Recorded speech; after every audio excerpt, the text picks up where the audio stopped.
الرجيم بسم الله الرحمن الرحيم الحمد لله رب العالمين والصلاة والسلام على أشرف الأنبياء والمرسلين وآله الطيبين الطاهرين المعصومين المنتجبين ولعنة الله على أعدائهم أجمعين من الآن إلى قيام يوم الدين. بسم الله الرحمن الرحيم إنا أنزلناه في ليلة القدر وما أدراك ما ليلة القدر ليلة القدر خير من 1000 شهر تنزل الملائكة والروح فيها بإذن ربهم من كل أمر سلام هي حتى مطلع الفجر. صدق اللہ العلی العظیم. ایک درود بھیج دے محمد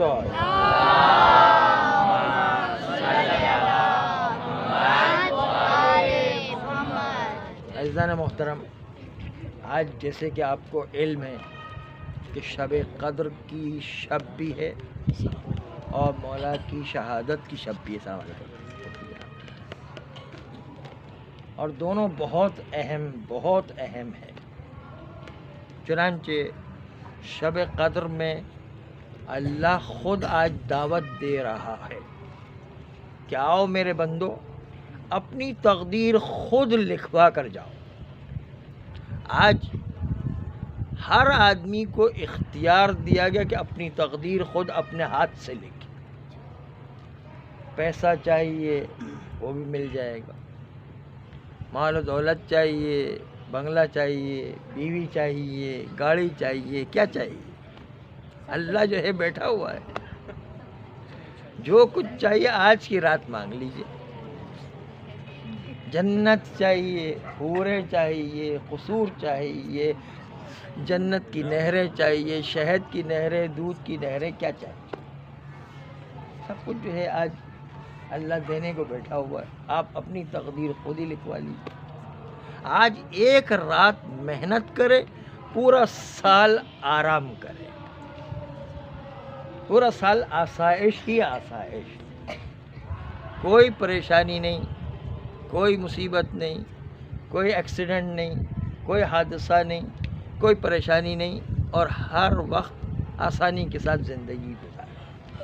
آج کی ایک رات محنت کرنا ہے. آج کی رات جس نے جاگ کے محنت کر لی تو اس نے جو ہے وہ کامیابی حاصل کر لی. شہادت کے ساتھ ساتھ شب قدر بھی ہے. اس شب قدر کے اعمال میں کوئی غفلت نہیں کرنا. ایک ایک لمحہ بڑا قیمتی ہے. ایک ایک لمحہ بڑا انسان کو اوج اور انسان کو بلندی عطا کرنے والا ہے. خالی جو ہے اللہ کی بارگاہ میں گڑ گڑا کے خلوص دل سے توجہ کے ساتھ دعا مانگنا ہے. 3 چیزیں ہیں جو انسان کی تقدیر کو بدل دیا کرتا ہے. یعنی جو چیز اللہ نے لکھ دی ہے اس کے باوجود یہ 3 چیزیں جو انسان کی ایسی ہے کہ جو انسان کی تقدیر ہی کو بدل دیتی.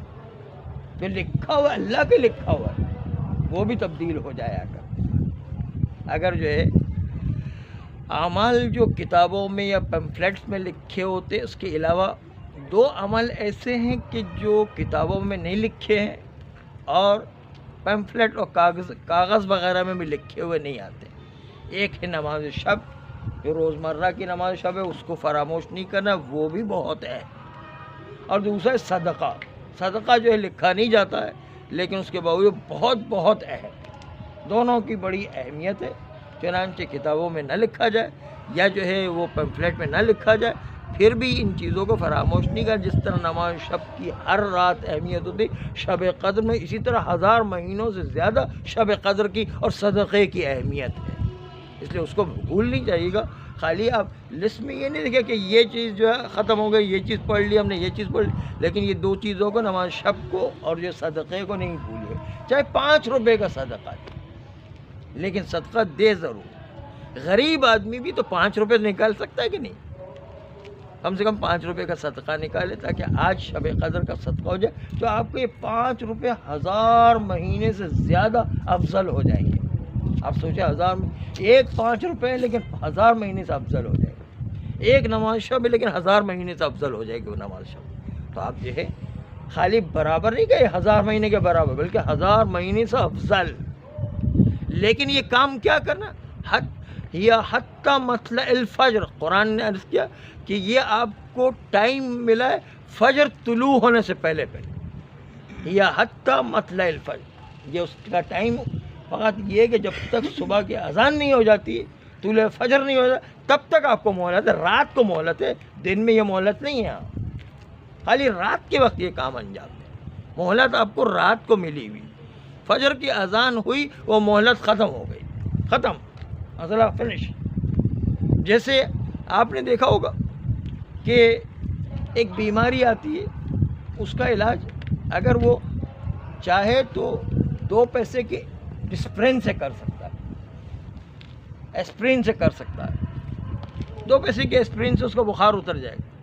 لیکن اگر بیماری کی طرف توجہ نہ دی جائے تو لاکھوں ڈالر خرچ کر کے باہر کے چکر لگانے کے بعد، دنیا بھر کی پریشانی اٹھانے کے باوجود بھی بیماری پر توجہ نہ دی گئی، تو اس وقت جس وقت توجہ دینے کی ضرورت ہے اس وقت توجہ نہیں دی گئی، اس کے نتیجے لاکھوں ڈالر اور ساری دنیا میں چکر لگانے کے باوجود اس کا علاج نہیں ہو پاتا ہے۔ وقت کے اوپر کام کرنے کی ضرورت، وقت آپ کے پاس صرف فجر کی اذان سے پہلے رات کے وقت ہے، رات کے بعد وہ مہلت ختم ہو جائے گی۔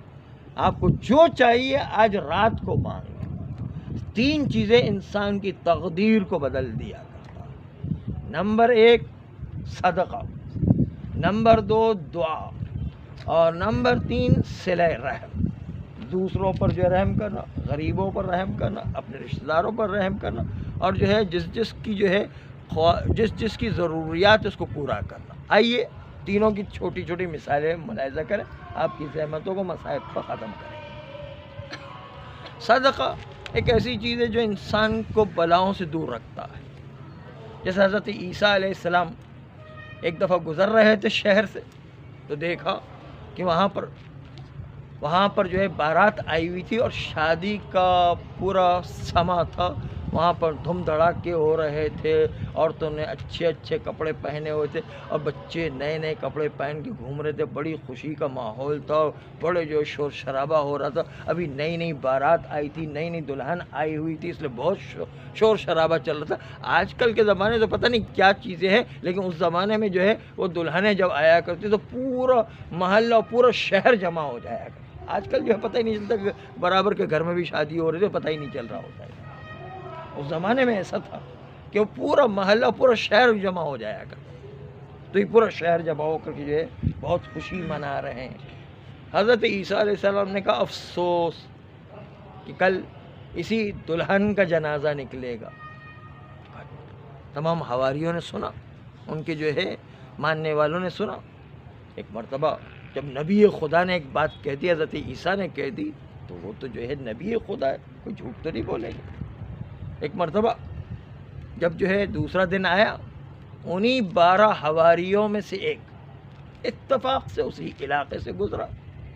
جب گزرا تو دیکھا کہ وہاں پر تو کوئی جو ہے غم کے آثار نظر ہی نہیں آ رہے، وہاں تو وہی دھوم دھڑاکا ہے، وہاں پر وہی اچھے اچھے کپڑے عورتوں نے پہنے ہوئے ہیں، وہیں جو ہے بچوں نے نئے نئے کپڑے پہنے ہوئے ہیں، خوشی کا ماحول ہے، اچھے اچھے کھانے پکائے جا رہے ہیں، اچھے اچھے کھانے اڑائے جا رہے ہیں، اچھے اچھے قہقہے لگائے جا رہے ہیں، مزے کی جو ہے زندگی گزر رہی ہے۔ ایک مرتبہ نبی خدا کے حواری وہ تو گھبرا گئے، انہوں نے جو ہے فوراً آ کے نبی خدا حضرت عیسیٰ کو خبر دی کہ یا نبی خدا، آپ نے کل خبر دی کہ یہاں پر بڑا غم ہوگا اور دلہن کا جنازہ نکل جائے گا، یہ کیا ہوا؟ یہاں پر تو کچھ بھی نہیں، یہاں پر تو بالکل خوشی کے آثار نظر آ رہے ہیں۔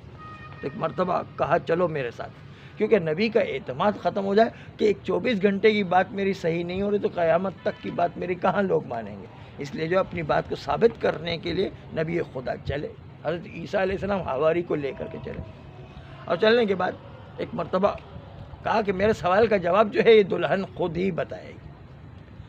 کہا دلہن سے ملاقات کی اجازت ہے، لے کر کے چلے نبی خدا، ہمارے سعادت ہے آپ تشریف لائے۔ چنانچہ دلہن سے ملاقات ہوئی، کہا دلہن تم خود ہی بتاؤ کہ تم جب سے یہاں پر آئی ہو، بتاؤ کہ کیا نیکی کا کام انجام دیا۔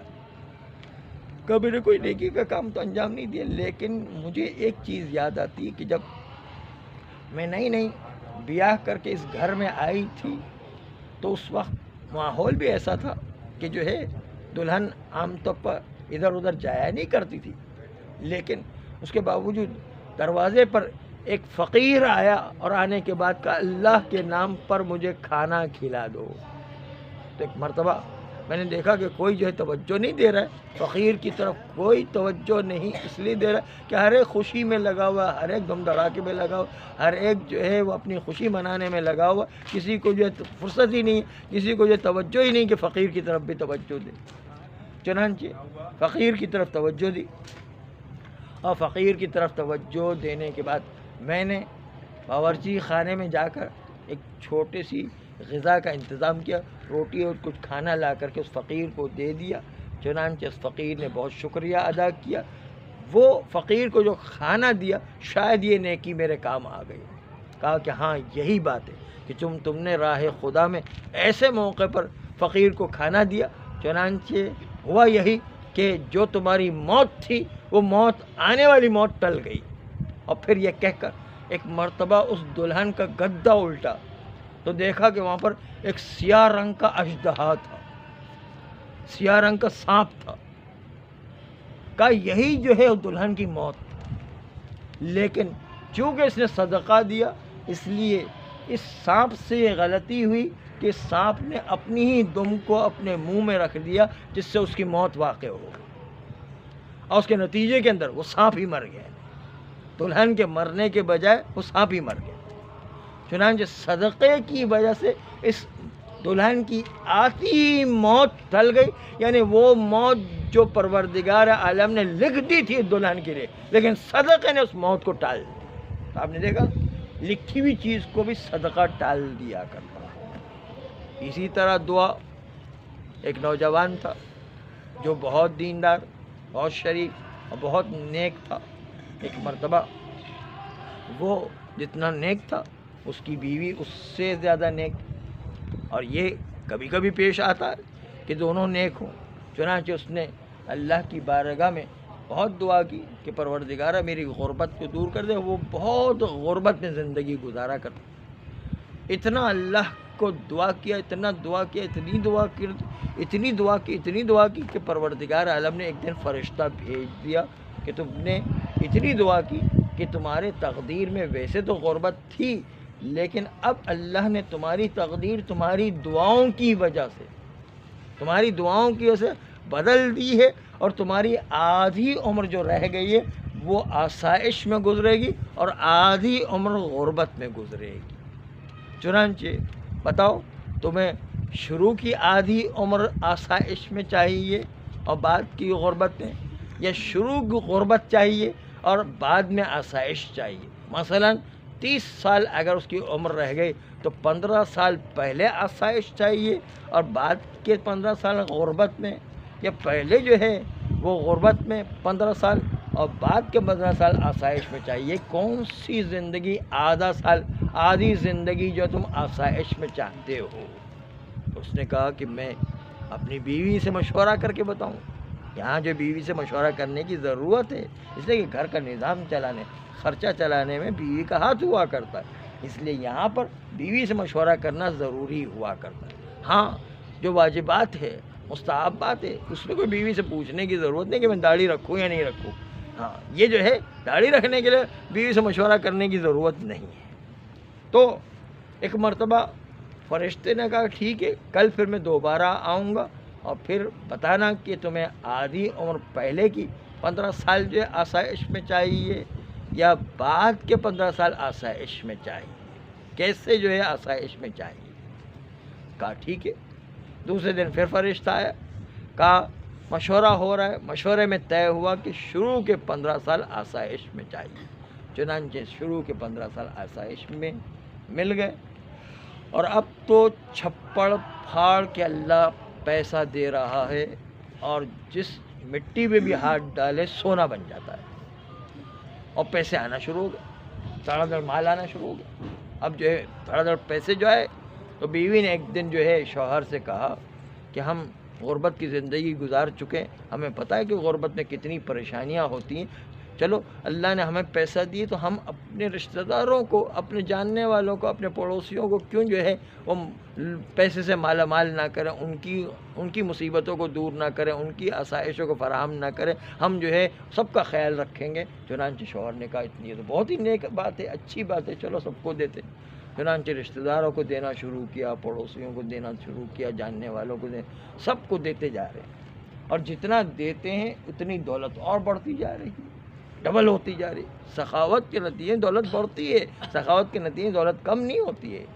چنانچہ جو دولت بڑھتی جا رہی ہے، ان کو پتہ ہے 15 سال تک تو ہمیں غریب ہونا ہی نہیں ہے، اس لیے جو مسلسل خرچ کرتے جا رہے ہیں اور جو ہے کوئی دولت کم نہیں ہو رہی. چنانچہ اب جو ہے دولت بڑھنا شروع ہوئی تو 15 سال اسی طرح لٹاتے رہے. پیسے لٹاتے جتنا لٹاتے ہیں اتنے ہی زیادہ آتے جا رہے. 15 سال گزر گئے. 15 سال گزرنے کے بعد فرشتہ دوبارہ آتا ہے. انہوں نے کہا ہاں ہمیں پتہ ہے کہ اب جو ہے ہمیں غربت کی زندگی گزارنا، ہمیں جو ہے پہلے سے خبر دیا، ہمیں تیار ہو کے بیٹھنا تھا، ہم تیار ہو کے بیٹھے ہوئے. چنانچہ اب جو ہم غربت کی زندگی گزارنے کو تیار ہیں. کہا سنو تو صحیح، جس طرح تم نے دعائیں مانگ مانگ کر اپنی تقدیر کو بدل دیا اور غربت سے آسائش کا زمانہ آدھی عمر لے لیا، اسی طرح تم نے لوگوں کی اتنی خدمت کی، رشتہ داروں کو اتنا جو ہے دیا، اور غریبوں کو اتنا دیا، اپنے پڑوسیوں کو اتنا دیا، اپنے جاننے والوں کو اتنا دیا، اتنا پیسہ لٹایا، اتنی سخاوت کی کہ اللہ کو یہ پسند آیا. اور اس کے نتیجے میں اس سخاوت کی وجہ سے اللہ نے پھر تمہاری تقدیر بدل دی، اور 15 سے پھر جو ہے تمہیں آسائش میں گزارنے کا اللہ نے موقع دیا. آپ دیکھیے کہ صلہ رحمی کے نتیجے میں تقدیر الٹ جایا کرتی، دعاؤں کے نتیجے میں بھی تقدیر بدل جایا کرتی. اور ائمہ معصومین ہمیشہ سخاوت کی زندگی گزارتے رہے.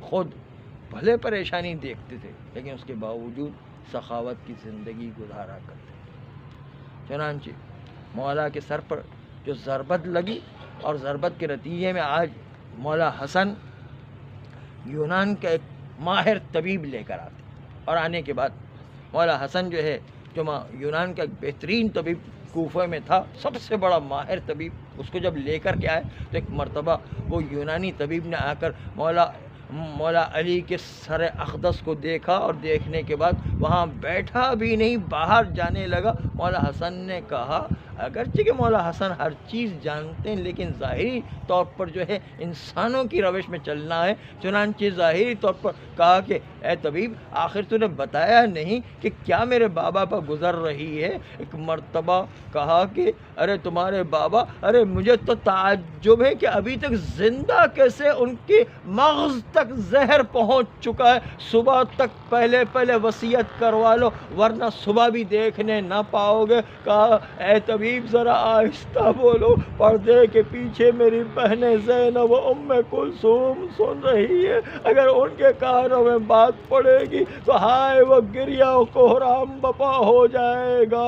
چنانچہ جو ہے آخری لمحے میں مولا علی کو جو تلوار ماری گئی تو تلوار کی ضرب بھی برداشت کرنا پڑی، اور تلوار کے ساتھ ساتھ زہر کی تلخی بھی برداشت کرنا پڑی. ہاں مولا 20ویں کے دن ایک مرتبہ سارا جسم سوکھ چکا ہے، سارا جسم گھل چکا ہے، کلیجہ کٹ چکا ہے، اور مولا تڑپتے جا رہے ہیں کہ ایک مرتبہ حسن کا حسن بیٹا صحابیوں کو بلاؤ. جیسے ہی صحابی آئے ایک مرتبہ کہا سلونی قبل ان تفقدونی، پوچھو لیکن آج تم اپنے مولا سے مختصر سوال کرنا، علی کے اندر جواب دینے کی، بڑے جوابات دینے کی ہمت نہیں ہے. ایک مرتبہ حجر ابن عدی مولا کے سر کو دیکھ کر رونے لگے اور کہنے لگے مولا ایک مرتبہ آپ کے سر پر نگاہ پڑی